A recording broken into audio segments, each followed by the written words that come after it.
And hello and welcome everyone to the comic multiverse where the worlds of nerd meet. As always, I am your host Joel. Joining me is Matt, and we are back again after a week away. A fan on Twitter was really nice to say, "Hey man, I don't feel bad that you took a week off. You guys take so few weeks off. It's quite the thing when you do." It is true though. Like last week was our first week off in quite a while. God, I think the last time we had to take a week off when there was just like no show period was when you got like really bad food poisoning and I got like third degree burns on my leg. Yeah, that was a while ago. I can promise it was nothing so bad this time, everyone. Just scheduling conflicts, and by the time we could do it, it was so late in the week. We're just like, we'd be rushing to get it up. You probably wouldn't be getting it until like now.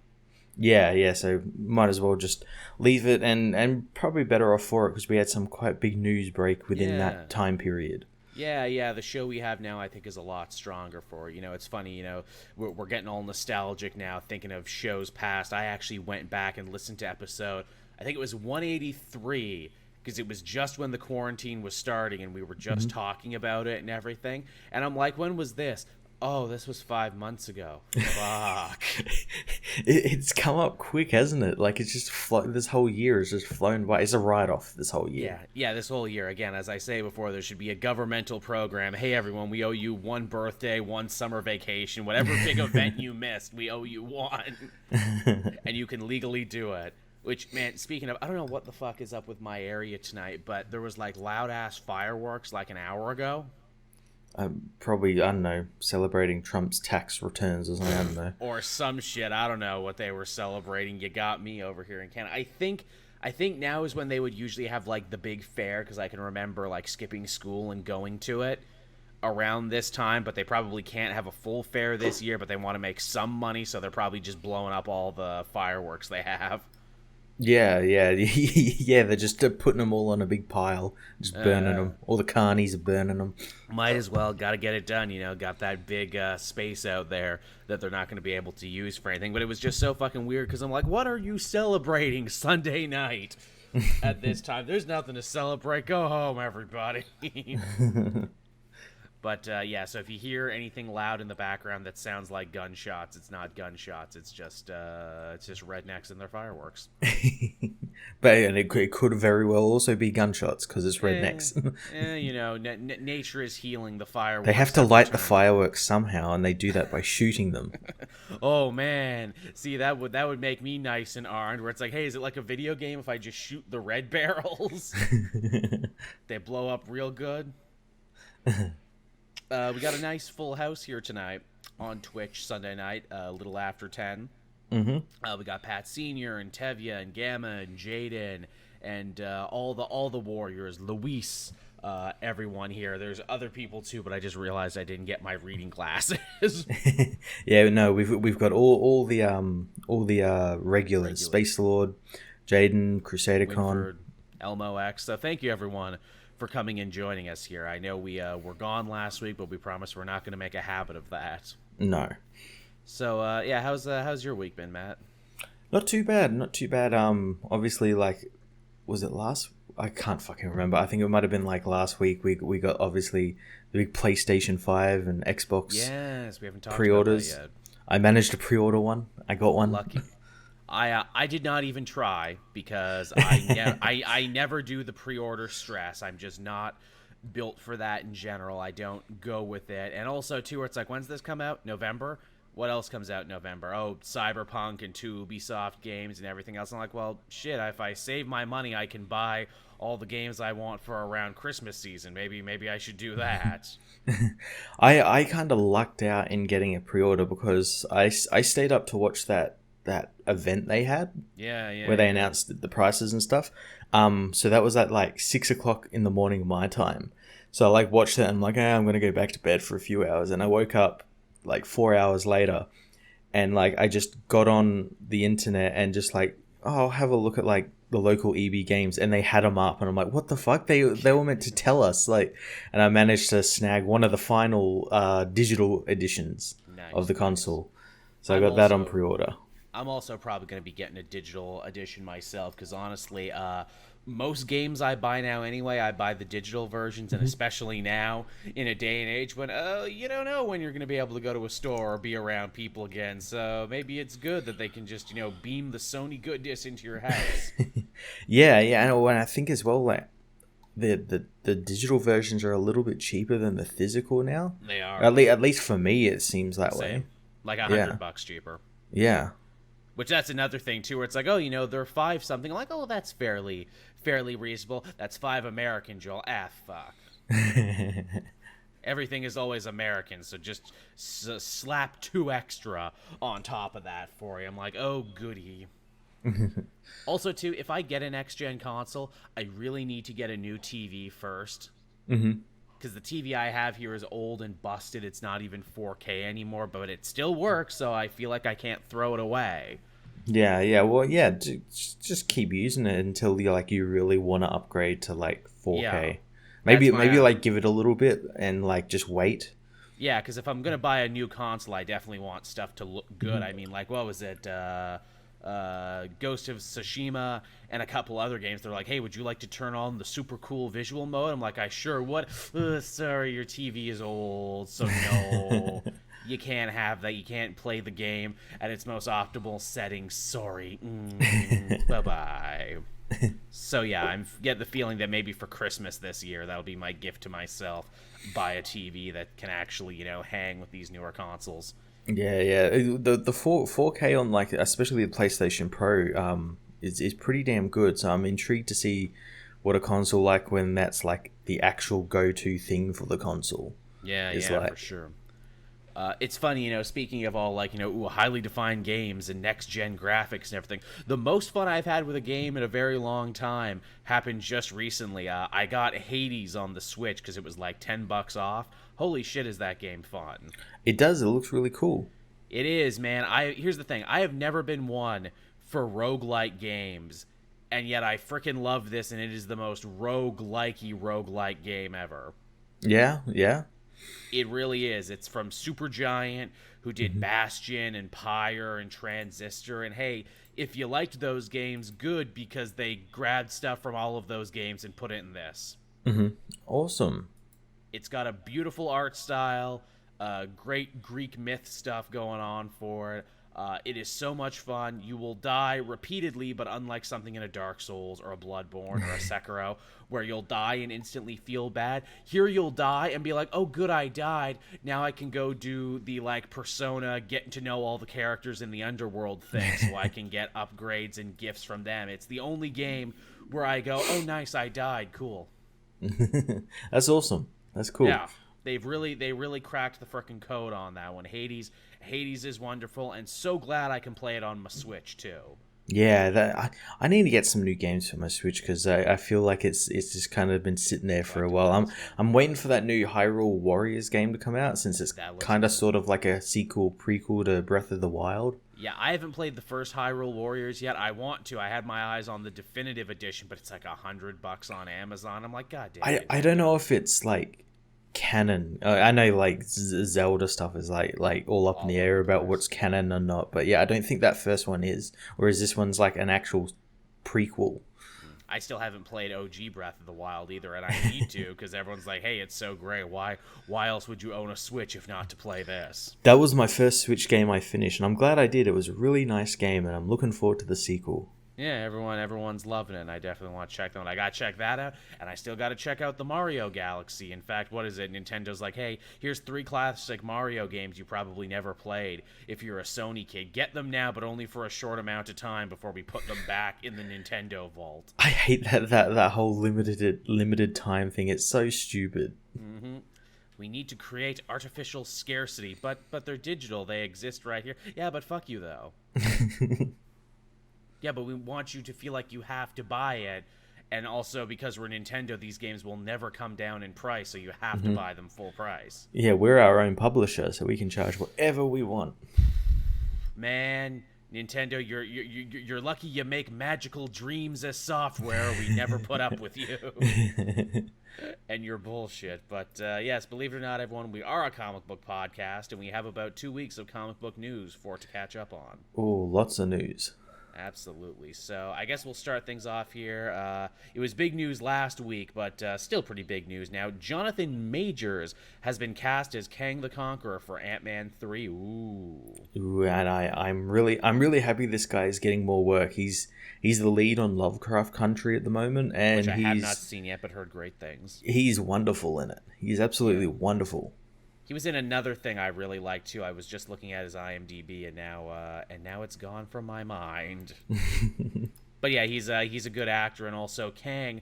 I know we've all been saying forever, once they've done Thanos, where could they potentially go next? And considering that Ant-Man literally opened the door for time travel to now have a time travel villain is interesting. I wonder if they will use him to basically shut the door on Pym particle time travel and be like, no, you can't use this in any future movies to fix your problems. That was a one-time thing. I guarantee that's going to be the thing where, Kang will have found out that they used Pym particles in the quantum realm to change the outcome of, like, Infinity War and all that sort of stuff. And then, that's how he gets involved in it and say, no, can't, not allowed to do that. Not allowed to do that. Da 5 Bloods, that's what I saw him in last. He was David in Da 5 Bloods. Which is really good. Probably my favorite Spike Lee movie in a while. Nice. Also, obviously by bringing in a character like Kang the Conqueror, people are very quick to say, the fact that they cast Majors did some very interesting colorblind casting. Could this potentially give us some insight into Reed Richards? Because Kang is a distant relative of the Richards family in the comics. Is that something they're going to adopt here? Maybe. I could see that. I'd actually like if they cast Majors as Reed as well. Yeah, let him do double duty. That would be very interesting casting. I'm sure the internet will handle that very well, the same way they handled it when they cast the Human Torch for that Fan 4-stick movie. Oh, absolutely. Characters who usually are a different color. Yeah. When they are the character, they can't be a black person. They have to be the white person. Even though their race really has no bearing on their character whatsoever. But according to internet racists, it very much does. But yeah, that's cool. And also, having such a big villain like this for Ant-Man, I hope gets more butts in seats for Ant-Man. I mean, Ant-Man has never done poorly, but it just always feels like, he's the little brother to the other bigger Avengers movies. Mm-hmm. No pun intended. I just realized I said that, little brother. Also, hey, thank you, Benny G. Appreciated. Nice.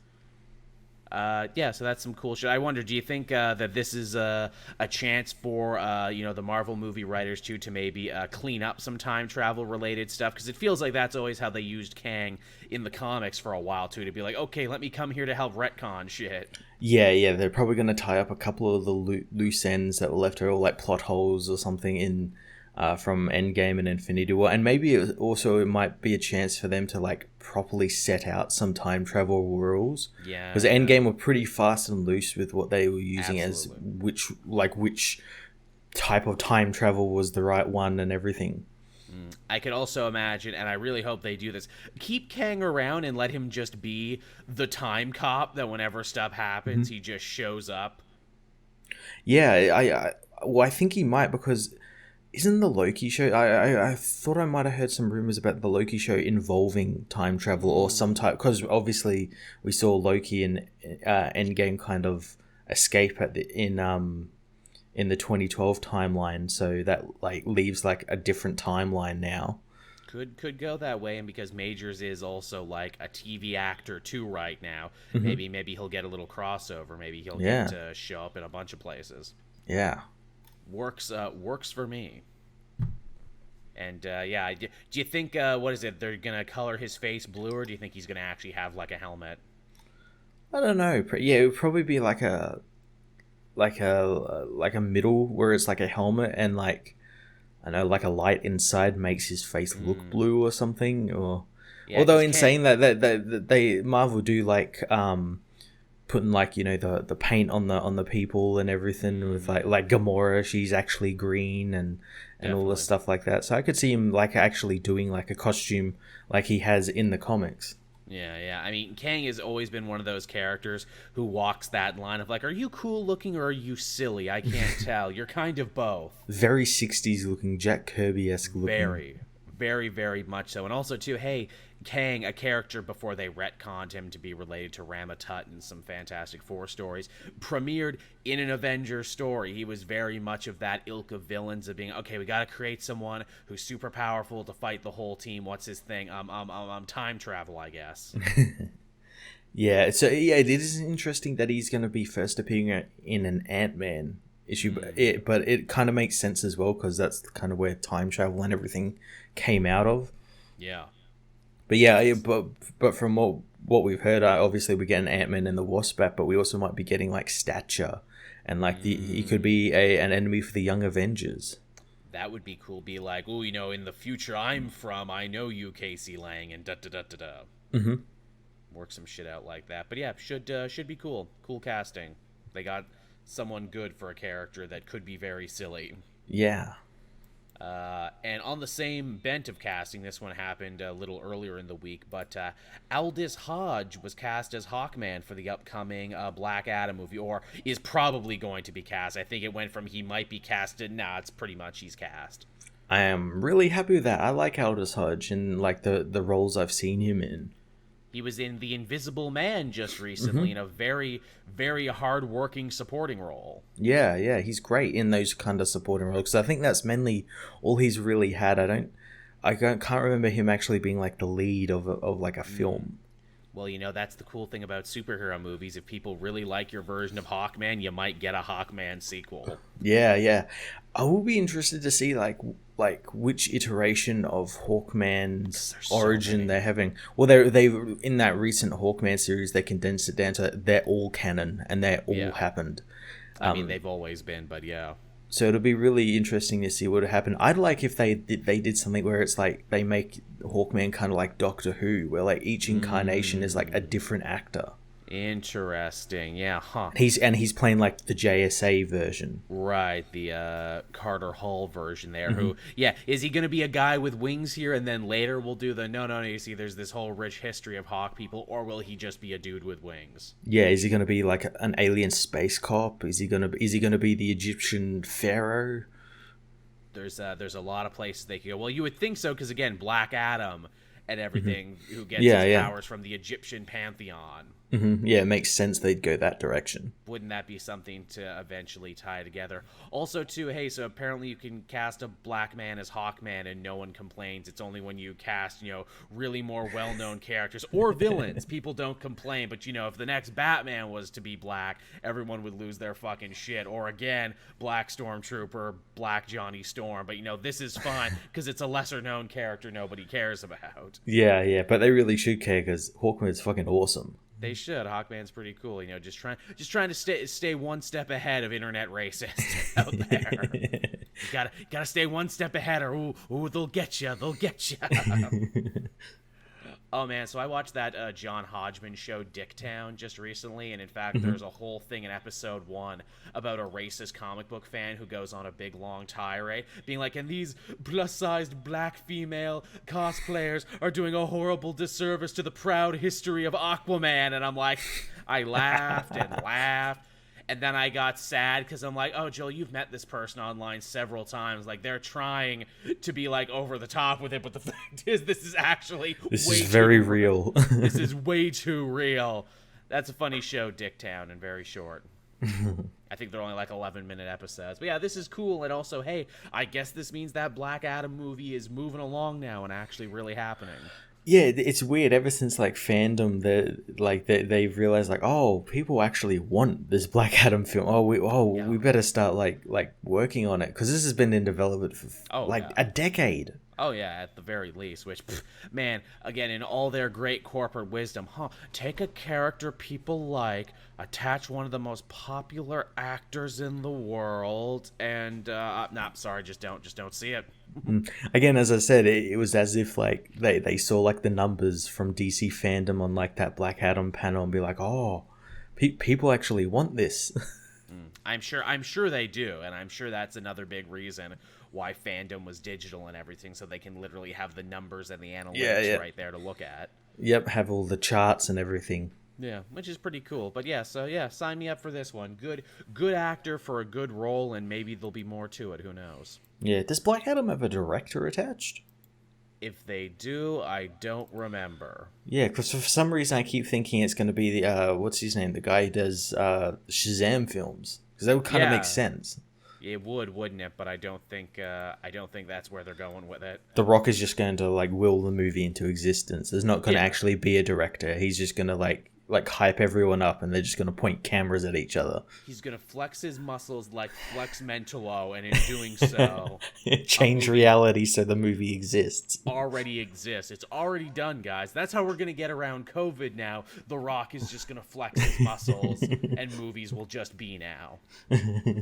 Which, honestly, I'm thankful for that. Everyone thank The Rock. When you go to bed tonight, be sure to say, "Thank you, The Rock."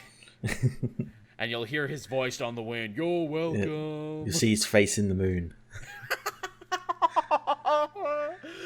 Oh, fan art, please, of The Rock's face in the moon. You're welcome. But he's giving, like, the people's eyebrow. You're welcome. Good shit, good shit. So some big trailers happened last week, too, Matt. Ones that are very pertinent to our interest. Yeah. Very big trailers. Yes, the first one was, of course, The Mandalorian Season 2, coming sooner than I expected. I know we've had the date for a while, but I'm just like, oh, that's sooner than I expected. Yeah, it's like about a month away from today, I think. Yeah.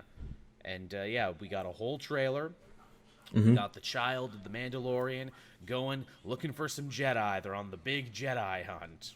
Yeah. This trailer definitely sells like the scope of the show now. Like they've gotten past all the introductions. You know who the Mandalorian is. You know who the child is. Now we can get out into the galaxy and explore weird and wonderful different worlds, like a water world with boats, which for some reason like really shocked a lot of people. Like people were shocked boats exist in the Star Wars universe. You know, even though we've seen like, you know, tree people with bows and arrows and everything, but boats is what really shocked them. What? Boats? I mean, I'm assuming not everyone can, you know, afford a starship, and I mean, why would you use a starship for cargo if your planet was all water? Exactly. We also got a snow planet. Mm-hmm. Do you think that's Hoth or just some other similar snow planet? I don't think it's going to be Hoth. I think, I mean, it could be like the Mandalorian is on the trail of the rebellion and he's arriving at places they've been, but like he's like months out of date, like Hoth base, and it's all destroyed or something. But the other thing is obviously Ahsoka's going to be in the show. I could maybe see like, because there's a part where he's with the baby and there's like some destroyed ship in the background, and my mind immediately goes to, is that planet that Ahsoka ended on in season 7, where she put the dropped her lightsaber and everything. Oh, if he showed up on that would be crazy on that scene. Another one, it would be maybe Ilium. Because this is just after episode 6, so Ilium is still technically Ilium. It's not turned into Starkiller Base yet.